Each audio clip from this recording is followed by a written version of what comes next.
L'homme le plus riche de Rome hurle de terreur, tandis que l'or liquide descend lentement vers ses lèvres. Autour de lui, des milliers de spectateurs scandent le nom de celui qui va l'exécuter. Mithridate, le roi du pont, l'ennemi le plus redoutable que Rome ait jamais connu. Cette scène atroce qui se déroule en 88 avant Jésus-Christ à Pergame n'est que l'aboutissement d'une vengeance planifiée depuis des décennies. Tout commence 47 ans plus tôt, dans les montagnes glacées d'Anatolie, quand un enfant de 12 ans découvre le cadavre de son père empoisonné. Mithridate V vient de s'effondrer à table, le visage violacé, les yeux révulsés. Le poison a agi en quelques minutes. Autour du cadavre royal, les conspirateurs échangent déjà des regards complices. Le jeune Mithridate VI comprend immédiatement qu'il est le prochain sur la liste. Sa mère Laodice VI s'empare de la régence avec une brutalité calculée. Elle fait emprisonner tous les fidèles de son mari et place ses propres hommes au poste clé. Le message est clair, le petit prince doit disparaître pour que son frère cadet Mithridate Crestus monte sur le trône. Cette nuit-là, des tueurs pénètrent dans les appartements princiers. Ils trouvent un lit vide et une fenêtre ouverte sur le vide. Mithridate VI a sauté dans le précipice plutôt que d'attendre la mort. Les assassins croient leur mission accomplie, mais ils se trompent lourdement. Le prince a survécu à sa chute grâce aux branches d'un arbre centenaire. Blessé mais vivant, il rampe jusqu'à une grotte qu'il connaît depuis l'enfance. Commence alors une épreuve qui va forger le caractère impitoyable du futur roi. 7 années de survie dans la nature sauvage. Mithridate apprend à chasser l'ours à main nue, à dresser les chevaux sauvages, à manier l'épée comme un barbare scythe. Mais surtout, il développe l'obsession qui fera sa légende, l'immunité au poison. Chaque jour, il ingère de petites doses de toxines végétales et minérales, augmentant progressivement les quantités. Cette pratique manque de le tuer plusieurs fois. Son corps se couvre d'ulcères, ses cheveux tombent par plaques, ses ongles noircissent. Mais peu à peu, son organisme s'adapte. À 15 ans, il peut boire du venin de vipère sans sourciller. En 113 avant JTC, le fantôme surgit des montagnes. Mithridate VI, à 22 ans, mesure 2,10 mètres et sa musculature impressionne même les guerriers scythes qui l'accompagnent. Il marche sur Sinope avec 300 hommes déterminés à mourir pour lui. Sa mère l'attend dans la grande salle du palais, entourée de ses gardes. Elle croit pouvoir négocier avec ce fils qu'elle pensait mort. Erreur fatale. Mithridate ordonne froidement qu'on l'enchaîne dans les cachots où elle mourra de faim 3 mois plus tard. Son frère Crestus subit le même sort. Pour s'assurer de la loyauté de ses sujets, le nouveau roi épouse sa propre sœur Laodice, âgée de 16 ans.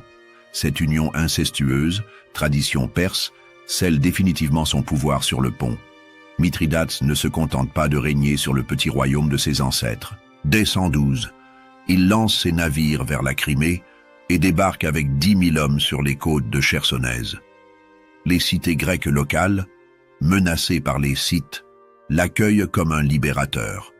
Le jeune roi démontre immédiatement ses talents militaires. Il bat les Scythes dans 3 batailles consécutives, utilisant une tactique révolutionnaire. Ses archers à cheval harcèlent l'ennemi, pendant que ses phalanges macédoniennes frappent au centre. En 6 mois, toute la Crimée passe sous contrôle pontique. Ces victoires attirent l'attention des peuples voisins. Tigrane d'Arménie propose une alliance scellée par le mariage de sa fille avec Mithridate. Les rois du Bosphore offrent leur soumission volontaire. En une décennie, l'empire pontique s'étend du Caucase à la Cappadoce. Rome commence à s'inquiéter. En 102, le Sénat envoie une ambassade à Sinope pour féliciter Mithridate de ses succès. Le message implicite est clair, n'allez pas plus loin. Le roi du pont reçoit les ambassadeurs avec tous les honneurs, mais leur répond qu'il ne reconnaît aucune autorité au-dessus de la sienne. Cette déclaration équivaut à une déclaration de guerre. Rome la note soigneusement. En 95, Mithridate décide de tester la détermination romaine. Il installe son fils Ariaratès IX sur le trône de Cappadoce, chassant le roi pro-romain Ariobarzane. C'est un coup de maître politique. Officiellement, il ne fait que soutenir un prétendant légitime. La réaction romaine ne se fait pas attendre. Le consul Lucius Cornelius Sulla débarque en Asie avec 2 légions et chasse Ariarathes IX. Mais au lieu d'envahir le pont, il propose une rencontre à Mithridate pour clarifier la situation. Cette entrevue près de l'Euphrate marque la première confrontation entre les 2 hommes qui vont dominer les 20 années suivantes. Sulla, glacial et méthodique, fait face à Mithridate, flamboyant et passionné. Le Romain exige le retrait pontique de Cappadoce. Le roi accepte, provisoirement. Cette reculade n'est qu'une feinte. Mithridate utilise les 5 années suivantes pour préparer sa revanche. Il soudoie les gouverneurs romains d'Asie, infiltre ses agents dans les légions et surtout tisse un réseau d'alliances avec tous les ennemis de Rome. En 90 avant J.C., Rome commet l'erreur fatale. Elle envoie Manius Aquilius pour régler définitivement la question pontique. Manius Aquilius débarque à Pergame avec une réputation terrifiante. Ce vétéran de 50 ans a écrasé la révolte des esclaves en Sicile, tuant personnellement leur chef Athénion en combat singulier. Il a aussi pacifié plusieurs provinces en massacrant systématiquement les opposants. Mais Aquilius cache un vice qui va causer sa perte. Une cupidité sans limite. Il a accumulé une fortune colossale en vendant les postes de gouverneur, en détournant les impôts provinciaux et en rançonnant les cités grecques. Rome ferme les yeux tant que l'ordre règne. Sa mission officielle consiste à restaurer Nicomède IV sur le trône de Bithynie et à contenir Mithridate dans ses frontières. Officieusement, Aquilius compte s'emparer des légendaires trésors du pont, les mines d'or de Pontus Euxinus, les caravanes d'épices de la route de la soie, les tribus des cités grecques. Aquilius commence par accomplir sa mission avec succès. Nicomède IV reprend son trône sans résistance et Mithridate ne bronche pas. Encouragé par cette passivité apparente, le général romain décide de passer à la phase suivante de son plan. Il convainc Nicomède de lancer des raids sur le territoire pontique pour tester les défenses ennemies. En réalité, ces expéditions visent à piller les villages frontaliers et à provoquer Mithridate. Aquilius compte sur une riposte limitée qu'il écrasera facilement, justifiant ainsi une invasion complète du pont. Pendant des mois, les raids se multiplient. Les Bithyniens brûlent les récoltes, pillent les temples, massacrent les populations civiles. Mithridate encaisse sans riposter, se contentant d'envoyer des protestations diplomatiques à Rome. Aquilius interprète ce silence comme de la faiblesse. Il prépare l'assaut final. Une invasion massive de la Bithynie et du Pont avec 4 légions. Il a déjà réparti les futures conquêtes entre ses officiers et calculé ses profits personnels. Il ne sait pas qu'il vient de tomber dans le piège le plus sophistiqué de l'histoire antique. Le 15 mai 89 avant J.C., aux premières lueurs de l'aube, les guetteurs romains de Nicomédie voient une muraille noire à l'horizon. Ce qu'ils prennent d'abord pour un nuage d'orage se révèle être l'armée de Mithridate, 120 000 fantassins, 16 000 cavaliers et 130 chars à faux étincelants. Aquilius n'en croit pas ses yeux. Où le roi du pont a-t-il trouvé une telle armée? Ses renseignements parlaient de 20 000 hommes au maximum. En réalité, Mithridate a secrètement mobilisé toutes les forces de son empire, Scythes de Crimée, Sarmates du Caucase, Galates d'Anatolie, Thraces des Balkans. La bataille de Protostatium commence par une charge terrifiante des chars à faux. Ces machines de guerre, inventées par les Perses, sèment la panique dans les rangs romains. Leurs roues armées de lames acérées fauchent littéralement les légionnaires, créant des trouées sanglantes dans les formations. Aquilius tente de rallier ses troupes, mais ses 40 000 hommes, principalement des auxiliaires mal entraînés, cèdent à la terreur. Quand la cavalerie scythe charge sur les flancs en hurlant ses cris de guerre, c'est la débandade générale. En 3 heures, l'armée romaine cesse d'exister. Aquilius lui-même, désarçonné par une lance sarmate, tente de fuir vers la côte avec une poignée de fidèles. Il espère rejoindre une galère romaine mouillée dans le port de Sinope. Mais les populations locales, qui haïssent Rome depuis des décennies d'exploitation, le trahissent. Des paysans bithyniens le livrent à Mithridate contre une récompense dérisoire, 100 pièces d'or. Le roi du Pont tient enfin sa vengeance. Mithridate ne se contente pas d'exécuter sommairement son prisonnier. Il va transformer la chute d'Achillius en spectacle politique qui marquera l'histoire. Le général romain devient l'emblème de la corruption et de la cupidité de Rome. D'abord, on l'attache sur un âne et on le promène de ville en ville. À chaque étape, des crieurs publics énumèrent ses crimes, les pots de vin acceptés, les impôts détournés, les populations massacrées. Achillius, jadis consul de Rome, est contraint de confesser publiquement ses forfaits. Cette humiliation dure 6 semaines. Dans chaque cité traversée, les foules se pressent pour voir l'homme qui incarnait la puissance romaine réduit à l'état de bête de cirque. Les enfants lui lancent des pierres, les femmes lui crachent au visage, les vieillards maudissent son nom. Achillius tente plusieurs fois de négocier sa libération. Il offre d'abord sa fortune personnelle, 3 millions de sesterces cachés dans des banques de Rhodes. Mithridate refuse. Il propose alors de livrer les plans secrets des défenses romaines d'Asie. Nouveau refus. Désespéré, il va jusqu'à offrir d'empoisonner le Sénat romain. Mithridate éclate de rire. Le roi du Pont a d'autres projets pour son prisonnier. Le 3 septembre 89, Mithridate fait son entrée triomphale dans Pergame, l'ancienne capitale du royaume d'Asie. 50 000 spectateurs se pressent sur la grande place pour assister au spectacle final. Au centre de l'esplanade, on a dressé une estrade de marbre blanc. Achillius y est amené, les mains liées dans le dos, sous les cris de haine de la foule. Le général qui terrorisait l'Asie n'est plus qu'un vieillard tremblant, brisé par des semaines d'humiliation.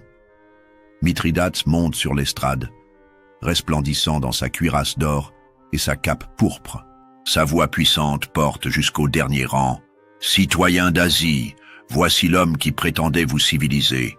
Regardez le vrai visage de vos oppresseurs. » Il désigne Achillius du doigt. « Cet homme a transformé la justice en commerce. La loi en marchandise, vos souffrances en profit. Il avait soif d'or. Je vais étancher cette soif pour l'éternité. » Des serviteurs apportent un brasero ou font de l'or pur dans un creuset d'argile. La température dépasse 1000 degrés.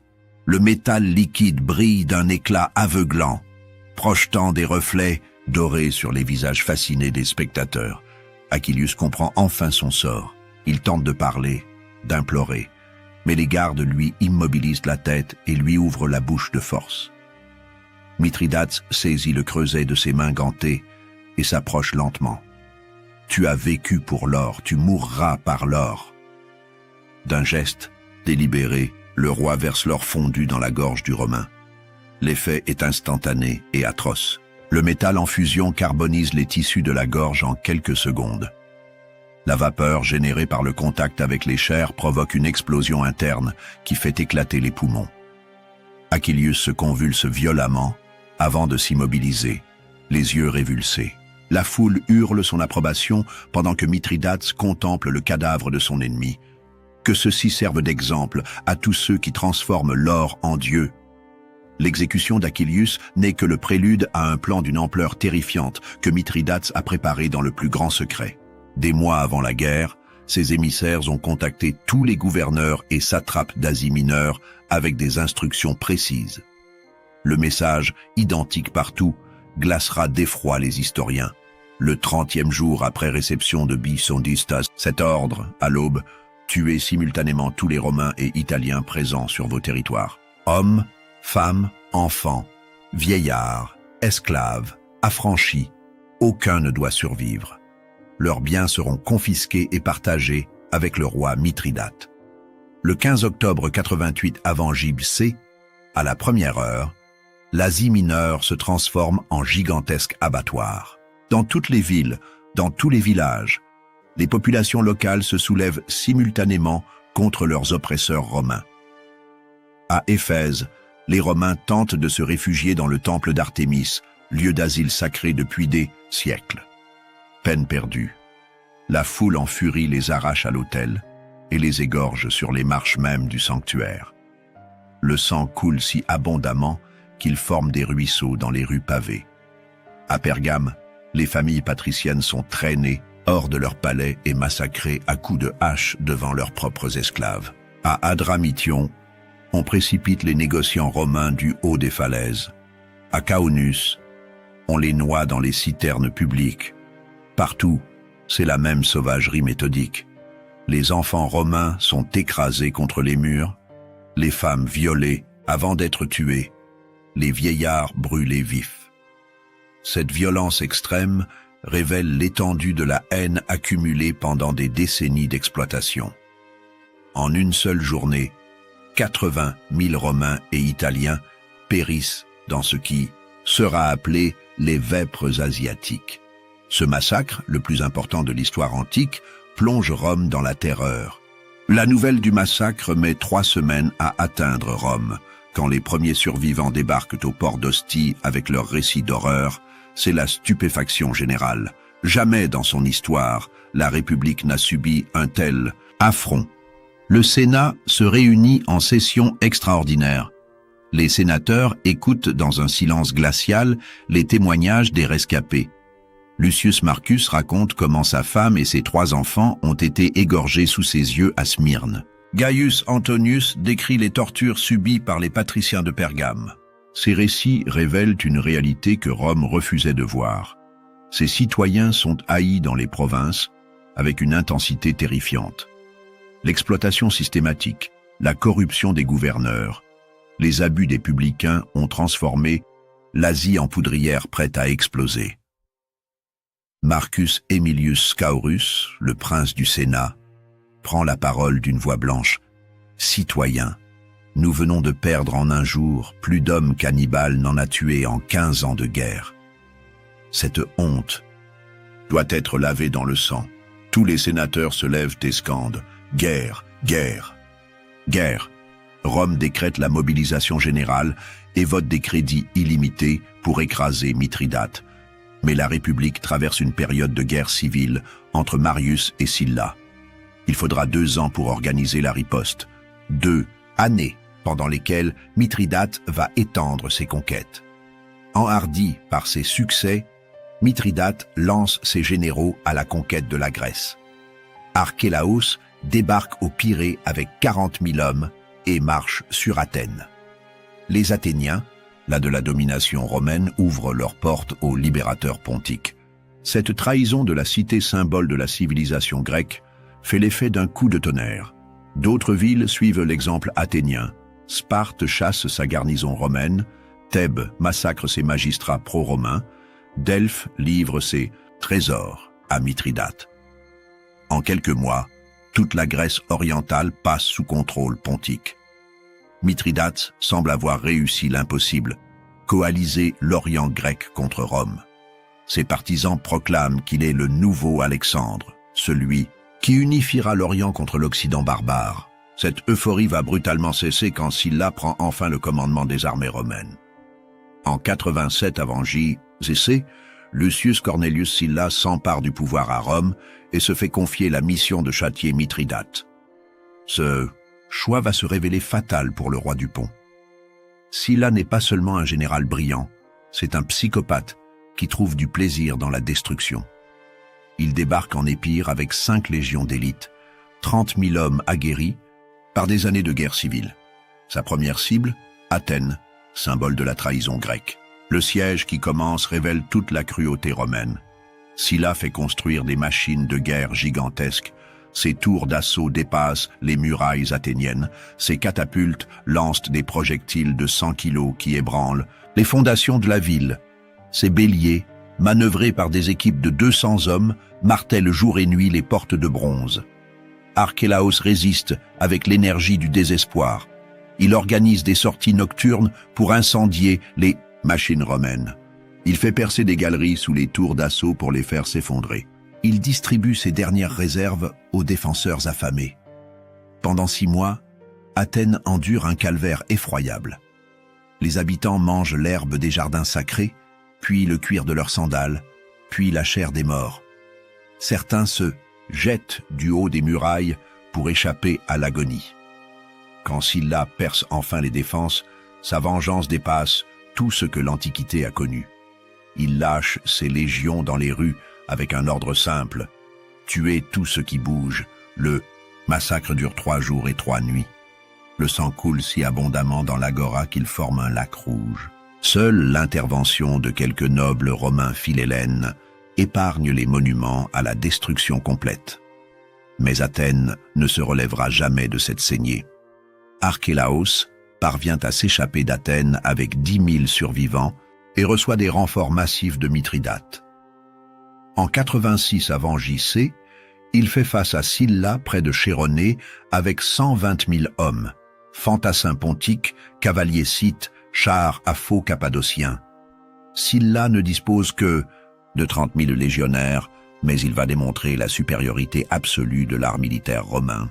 Pendant la nuit précédant la bataille, il fait creuser des centaines de fosses dissimulées devant ses lignes et y plante des pieux acérés. À l'aube, Archélaos lance ses chars à faux dans une charge spectaculaire. Ces machines terrifiantes, qui ont écrasé l'armée d'Achillius, foncent vers les lignes romaines dans un fracas de tonnerre. Mais au lieu de percer, elles s'empalent dans les pièges de Sylla et créent un chaos indescriptible.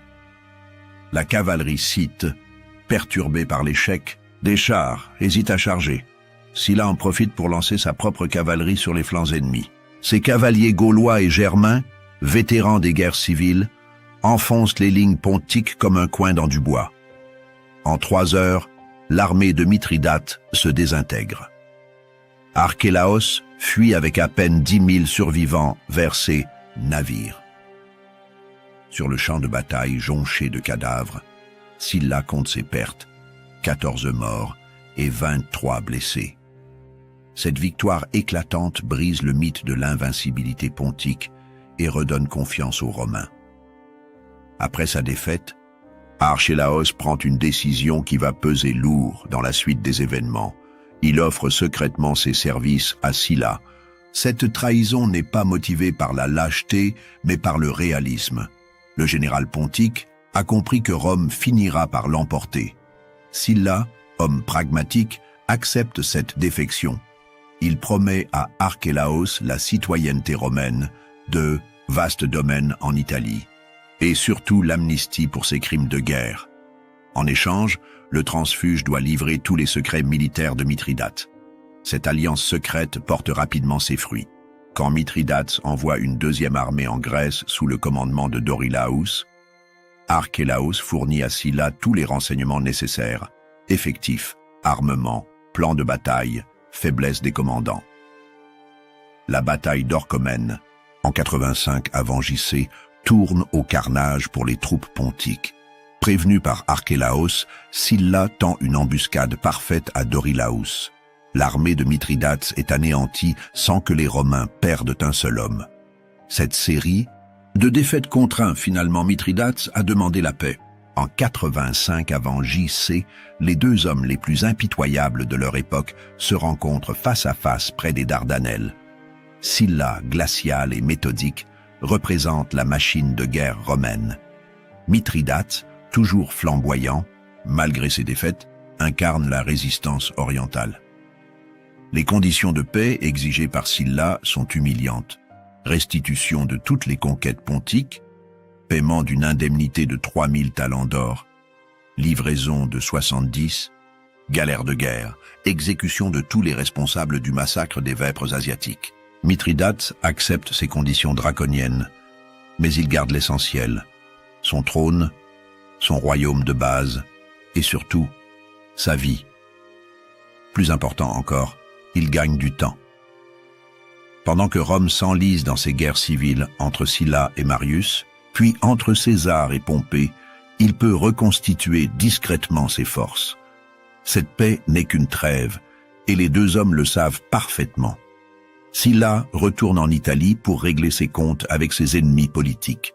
Mithridate rentre au pont pour préparer sa revanche. Le round suivant aura lieu dans 15 ans. En 74 avant JC, estimant que Rome est suffisamment affaiblie par le soulèvement de Spartacus et les rivalités entre Pompée et Crassus, Mithridate reprend les armes.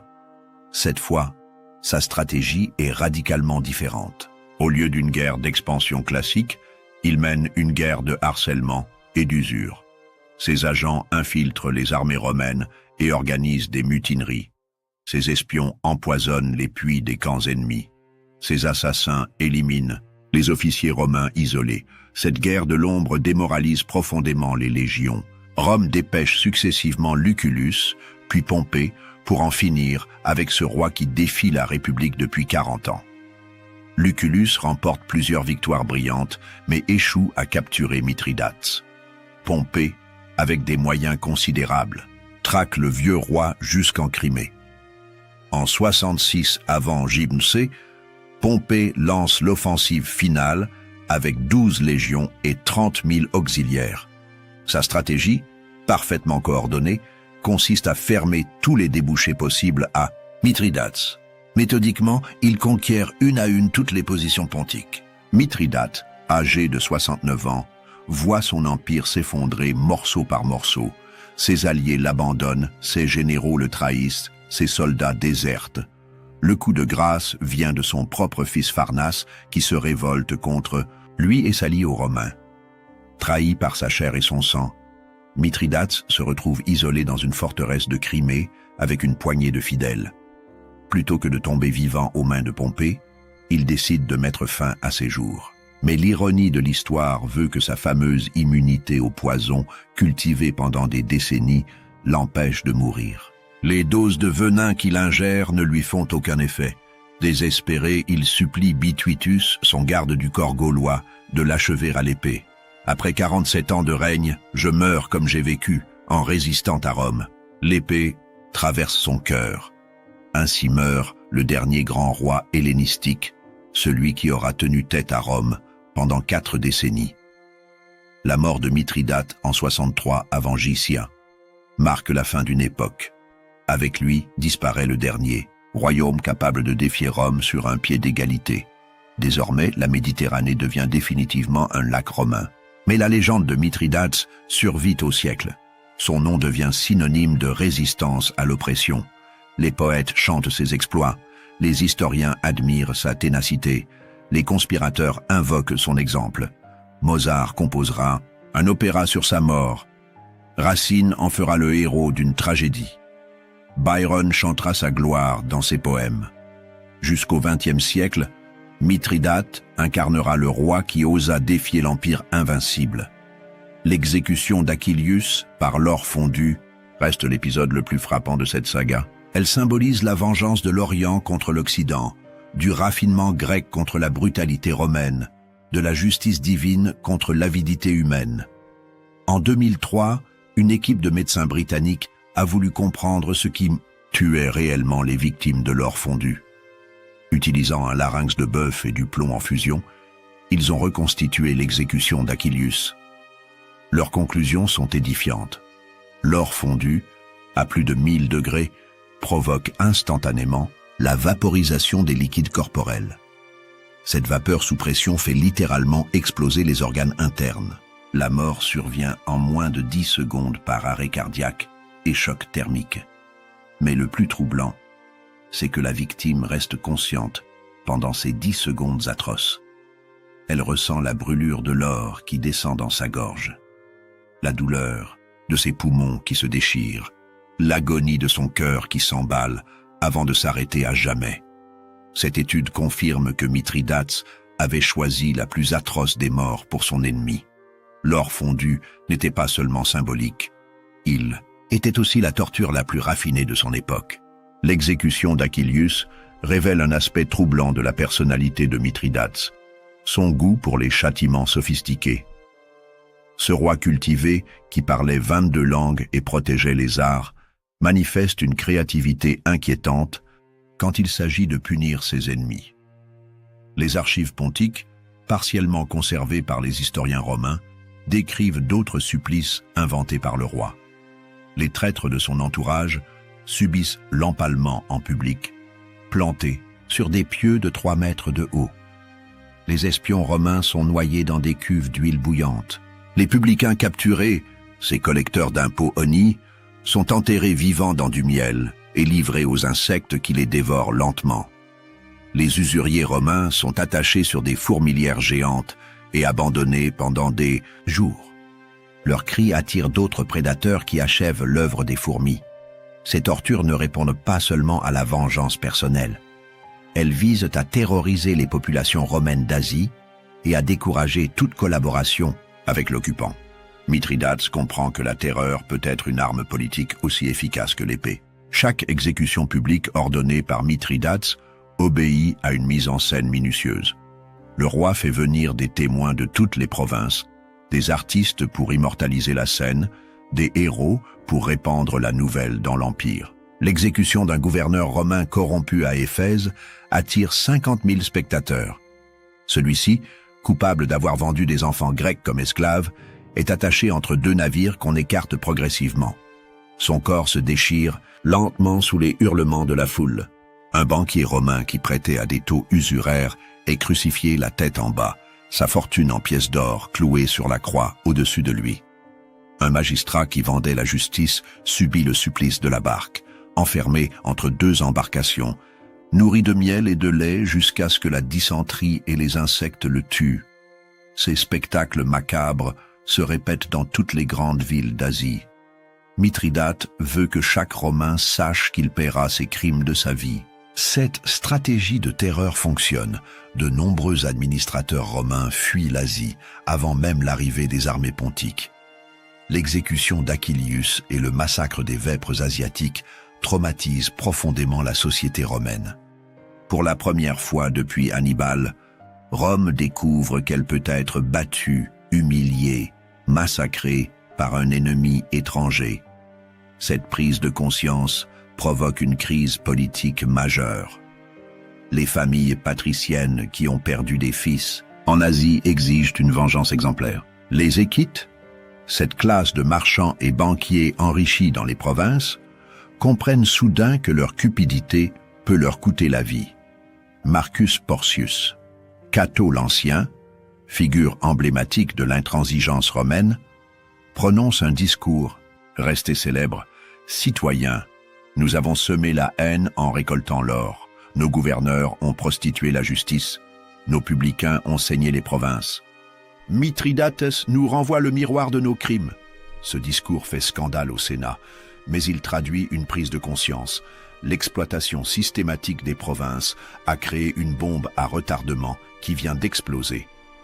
L'onde de choc provoquée par Mithridate pousse Rome à réformer profondément son système d'administration provinciale. Les abus les plus criants sont réprimés, les gouverneurs corrompus sanctionnés, les exactions des publicains limitées.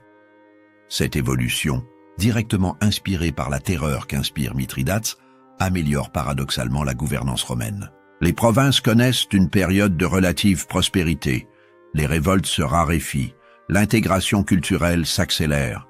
Ironiquement, le roi qui voulait détruire Rome contribue à la rendre plus efficace et plus durable.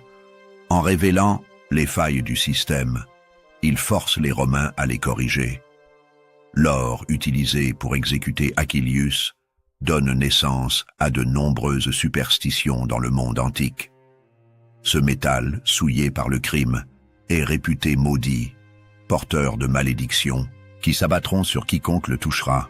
Quand Sylla reprend Pergame en 84 avant J.C., ses soldats découvrent cet or dans le trésor royal. Plusieurs légionnaires qui s'en emparent meurent dans les semaines suivantes de fièvre inexpliquée. D'autres sombrent dans la folie, prétendant voir le fantôme d'Achillius les poursuivre. Ces récits, amplifiés par la rumeur, alimentent la légende noire de Mithridate. En réalité, l'or en question contient probablement des traces de mercure et d'arsenic, utilisées pour purifier le métal. Ces substances toxiques expliquent les empoisonnements rapportés par les chroniqueurs. Mais dans l'Antiquité, on préfère invoquer la malédiction divine. Cette dimension surnaturelle renforce l'impact psychologique de l'exécution. Achillius ne meurt pas seulement dans d'atroces souffrances, il emporte dans la tombe une malédiction qui frappe tous ceux qui l'approchent. Même après sa mort, Mithridate continue d'inspirer la résistance anti-romaine. Ses anciens généraux organisent des réseaux clandestins dans tout l'Orient. Ses partisans entretiennent sa mémoire par des récits épiques et des chants de guerre. En Crimée, son fils Pharnace, pourtant responsable de sa chute, finit par reprendre les armes contre Rome.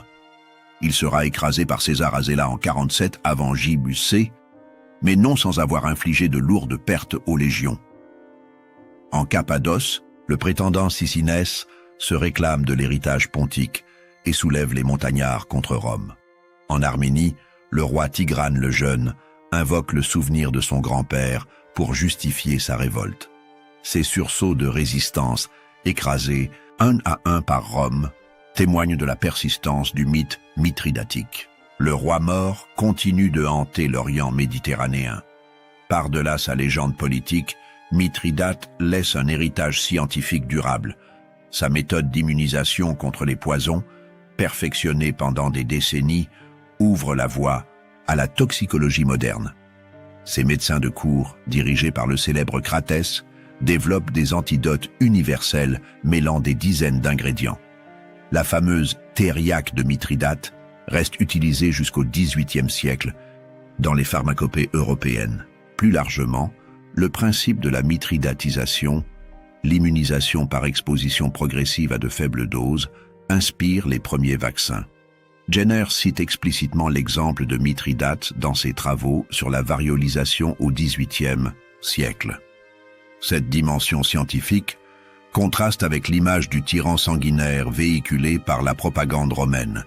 Elle révèle un esprit curieux, méthodique, capable d'innovation dans tous les domaines.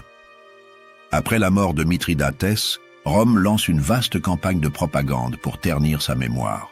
Les historiens officiels le dépeignent comme un tyran sanguinaire, un barbare assoiffé de sang, un ennemi de la civilisation. Cette réécriture de l'histoire vise à justifier rétroactivement la brutalité de la répression romaine. Les massacres de Sylla en Grèce, les pillages de Lucullus en Asie, les déportations de Pompée en Crimée deviennent des actes de légitime défense contre un monstre. Tite-Live, Tacite, Plutarque participent tous à cette entreprise de dénigrement. Seuls quelques historiens grecs comme Appien tentent de donner une vision plus nuancée du personnage. Pourtant, les sources non romaines dressent un portrait radicalement différent. Les historiens parthes le décrivent comme un allié fidèle. Les chroniques arméniennes en font un protecteur de l'indépendance orientale. Les récits Thrace le présentent comme un libérateur. Cette bataille mémorielle se poursuit pendant des siècles. Chaque époque réinterprète Mithridate selon ses propres préoccupations.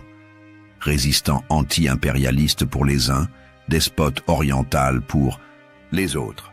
La figure de Mithridate fascine les artistes de toutes les époques. Racine en fait le héros de sa tragédie Mithridate en 1673, créant un personnage déchiré entre l'amour et la vengeance.